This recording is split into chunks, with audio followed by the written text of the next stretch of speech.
A warm good morning to all present here. It's my honor to be present here after a long time. Thanks for inviting me, first of all. Today we are going to discuss on topic respect. What is respect? How we are feeling if others are not respecting others. In the same way, if we are not respecting others, they also same thing.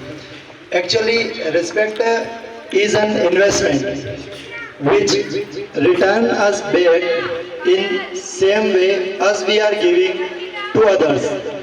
To giving respect, and respect is an important element and it's a part and parcel of our life.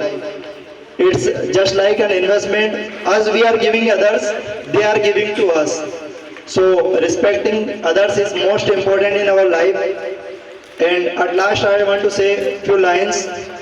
Give respect to your teachers as you are giving respect to your parents. And please give your respect to your parents as you are giving respect to your teachers. Thank you so much for inviting me.